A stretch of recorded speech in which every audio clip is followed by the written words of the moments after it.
Cadal presenta Cuarto de Hora, tu programa semanal especializado en realidad latinoamericana e internacional, conducido por Jorge Elías. Lo que el mundo presenció en estos días no tiene precedente en la historia moderna de Iberoamérica. En una operación militar y de inteligencia sin parangón, ejecutada bajo las órdenes directas del presidente Donald Trump, Nicolás Maduro ha sido capturado en suelo venezolano y trasladado de inmediato a una celda federal en Brooklyn, en Nueva York. La Casa Blanca justifica esta acción bajo la bandera de la lucha contra el narcoterrorismo, señalando a Maduro como el líder de una estructura criminal transnacional que ha inundado de fentanilo y cocaína las calles de Estados Unidos. Sin embargo, mientras en sectores de la oposición venezolana se habla de justicia tardía ante las sistemáticas violaciones de los derechos humanos y crímenes de lesa humanidad documentados por la ONU y la OEA, la comunidad internacional se pregunta si esta captura es un acto de justicia universal o un quiebre irreversible del derecho internacional. Para entender las implicancias legales, los riesgos de responsabilidad internacional para Estados Unidos y el futuro procesal de quien hasta hace horas gobernaba a Venezuela, nos acompaña el doctor Nahuel Maisley, que es profesor de Derecho Internacional en la Universidad de Buenos Aires y en la Universidad de Nueva York, e investigador del Instituto de Investigaciones Jurídicas y Sociales Ambrosio Gioja y del CONICET en Argentina. Nahuel, hoy analizamos si la inmunidad de un jefe de Estado en ejercicio puede ser anulada por cargos de narcotráfico y si el uso de la fuerza unilateral por parte de una potencia extranjera redefine las reglas de la soberanía estatal que han regido el mundo desde 1945. ¿Es así? Bueno, si querés, Jorge, muchas gracias por la invitación y por la pregunta. Si querés, empecemos por la primera parte de tu pregunta, que es la más breve, porque la otra nos va a permitir abrir un montón de cuestiones. La cuestión de la inmunidad de Maduro y qué va a pasar con Maduro ante los tribunales estadounidenses. Es cierto, los jefes y jefas de Estado tienen inmunidad ante los tribunales de otros estados. Esto lo dijo la Corte Internacional de Justicia con claridad en su fallo del caso de la orden de arresto en el año 2002. Y Maduro no debería ser juzgado ante los tribunales de los Estados Unidos por ser presidente de Venezuela. Esto es siempre y cuando se lo considere presidente de Venezuela. Si me preguntas a mí, lo que yo creo que va a ocurrir ante los tribunales estadounidenses es que esos tribunales van a decir que Maduro no era el presidente legítimo de los Estados Unidos, porque la posición oficial del gobierno de los Estados Unidos es que el presidente legítimo es el presidente que efectivamente fue elegido por el pueblo de Venezuela en las elecciones de 2024, es decir, Edmundo González. Entonces yo creo que la defensa de inmunidad que seguramente los abogados de Maduro van a presentar, no creo que prospere ante los tribunales estadounidenses. Pero ya veremos qué argumentan los abogados y qué deciden los jueces sobre eso. Ya sobre la otra pregunta, bueno, creo que todos tenemos la sensación de que estamos viviendo en un mundo que tiene algo distinto. Tenemos la intuición de que algo está cambiando y creo que quizás todavía es demasiado pronto para saber exactamente qué está cambiando. Si me preguntas a mí, yo creo que algo que es novedoso de lo que ocurrió esta semana con Estados Unidos y Venezuela es el completo desprecio del gobierno de los Estados Unidos por el derecho internacional. Y no quiero decir con esto la violación del derecho internacional, porque lo cierto es que Estados Unidos y tantos otros estados violan el derecho internacional y han venido violando el derecho internacional en ocasiones como estas con cierta frecuencia, sin perjuicio de que este caso es especialmente flagrante y llamativo. Pero el desprecio del gobierno de los Estados Unidos hoy se ve en la falta de intentos de justificación jurídica de lo que ocurrió. El gobierno de los Estados Unidos se viene diciendo esto fue una operación policial, no una operación militar, que es algo parecido a lo que repitió el gobierno argentino respecto de esto, y que por lo tanto no sería violatorio del derecho internacional. Ese es un argumento que no tiene ni pies ni cabeza y que ningún abogado internacionalista presentaría en ningún foro serio y sin matarse de risa. No tiene ningún sentido, ¿no? Es evidente que lo que hizo Estados Unidos esta semana es contrario a lo que prescribe el artículo 2.4 de la Carta de las Naciones Unidas, que es una prohibición del uso de la fuerza.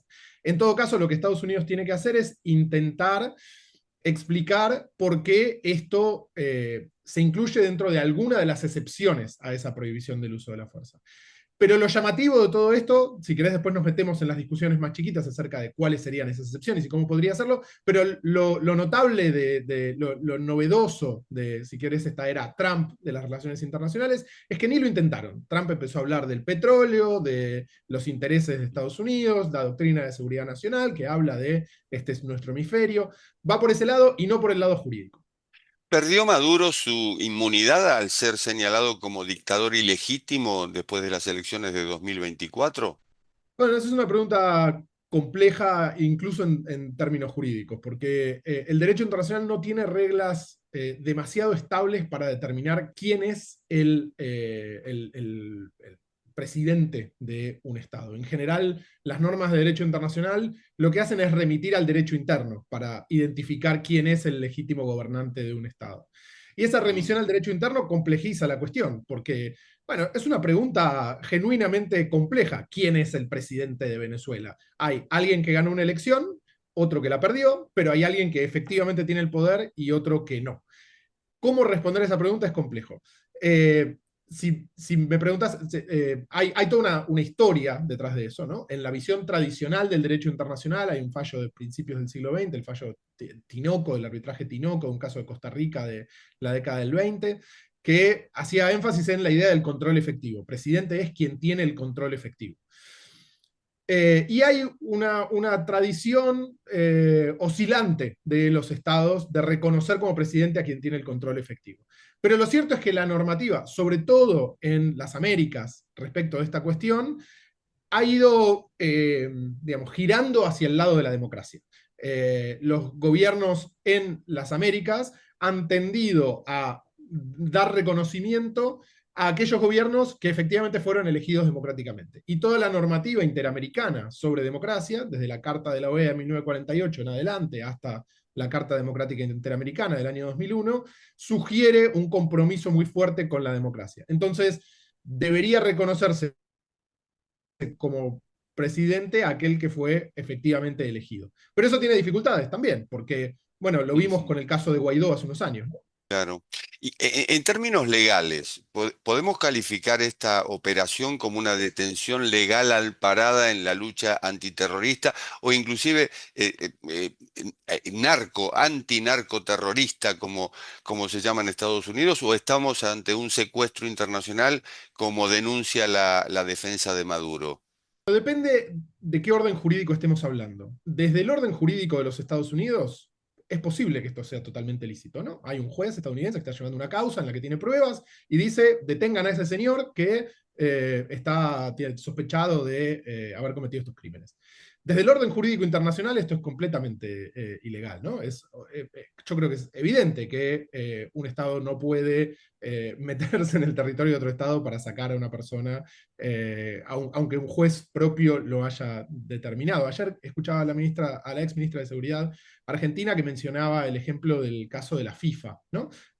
Donde también fueron tribunales estadounidenses que ordenaron el arresto en ese caso, líderes del fútbol sospechados de corrupción. Pero en ese caso, lo que pasó fue parecido en el sentido de que un tribunal estadounidense ejerció lo que se llama jurisdicción extraterritorial, es decir, ejerce jurisdicción sobre personas que no están en el territorio de los Estados Unidos. Mm. En ambos casos, la explicación es que el crimen cometido tuvo impactos en Estados Unidos. En un caso porque las transacciones financieras fueron en Estados Unidos, en el otro caso porque la droga fue traficada supuestamente a los Estados Unidos. Entonces ejerce jurisdicción extraterritorial. La diferencia no está ahí. Hasta ahí yo creo que podría haber discusiones, pero en principio no hay violación del derecho internacional en que un juez ejerza jurisdicción extraterritorial. Lo que es violatorio del derecho internacional es ir a secuestrarlo en el territorio de otro Estado. Eso no pasó en el caso de la FIFA. Lo que pasó en el caso de la FIFA fue que se le pidió colaboración a los poderes judiciales nacionales que en algunos casos se entregaron a estas personas. Por supuesto, eso es un problema y no habría funcionado en el caso de Maduro porque si le mandaban una orden de extradición a Venezuela no lo iban a extraditar. Claro. Es decir, Maduro no pierde inmunidad soberana si se demuestra su participación en redes de narcotráfico. No, la pregunta es muy buena. En el año 2002 la Corte Internacional de Justicia tuvo que resolver un caso entre Bélgica y Senegal sobre una pregunta muy parecida. Es un ministro de Relaciones Exteriores, en ese caso acusado de crímenes de lesa humanidad, pierde su inmunidad en caso de que la cuestión por la que lo estén procesando sean crímenes de lesa humanidad. Y la Corte Internacional de Justicia dijo no. Por ahora, por lo menos, la normativa internacional no presenta excepciones a esa regla, ¿no? Mm. Pasaron 20 y pico de años de ese fallo y podríamos analizar si la respuesta hoy sería distinta a la de aquel momento, pero claramente yo creo que, sobre todo para narcotráfico, la respuesta es no, la inmunidad se sostiene. En todo caso, la pregunta es si es o no el presidente. Y acá hay otro punto interesante que viene con esto, que es que en Estados Unidos lo están juzgando por narcotráfico y no por crímenes de lesa humanidad. Y eso es interesante. Ahí me pregunto entonces, ¿qué consecuencias legales puede enfrentar Estados Unidos ante la Corte Internacional de Justicia por esta intervención en territorio extranjero a causa del narcotráfico, no de crímenes de lesa humanidad? Sí, a ver, la cuestión es la siguiente. En el derecho internacional, los tribunales tienen jurisdicción, es decir, pueden entender en un caso solamente si existe consentimiento de los estados. Es decir, si los estados aceptan someterse a ese tribunal. Ese consentimiento puede ser para el caso específico, es decir, Venezuela podría intentar demandar a Estados Unidos ahora ante la Corte Internacional de Justicia, pero Estados Unidos no va a aceptar ser demandado respecto a estos hechos. Pero también puede haber dado el consentimiento de forma previa en algún tratado que tenga alguna relación con este tema, ¿no? Mm. El ejemplo más claro de eso es los casos del último tiempo, sobre todo el de Ucrania y Rusia ante la Corte Internacional de Justicia, pero también el de Sudáfrica e Israel, todos litigados sobre el tema genocidio. Toda la discusión es genocidio. Y la discusión es genocidio porque la Convención contra el Genocidio de 1948 tiene una cláusula compromisoria que le da jurisdicción a la Corte Internacional de Justicia. Entonces, los casos que están llegando son solo sobre genocidio y no sobre prohibición del uso de fuerza, sobre otras cosas, simplemente porque es lo único en lo que en los estados en algún momento dieron el consentimiento para acceder al tribunal. En este caso, es una buena pregunta, habría que ponerse a analizar si hay algún tratado que tenga alguna cláusula compromisoria de la cual se pueda agarrar Venezuela para demandar a Estados Unidos. No lo creo. Claro. Ujú. Más allá de los cargos judiciales contra Maduro, estamos viendo a una potencia extranjera capturar a un presidente en ejercicio dentro de su propio palacio, por decirlo de algún modo. La pregunta es, ¿ha muerto definitivamente el concepto de soberanía nacional? Bueno, la soberanía, yo respondería dos cosas a esa pregunta. Uno, sobre la cuestión de la soberanía en particular. Eh, yo creo que el concepto de soberanía clásico, había un profesor de la Universidad de Columbia, Louis Henkin, que decía que en estas discusiones la soberanía es una mala palabra.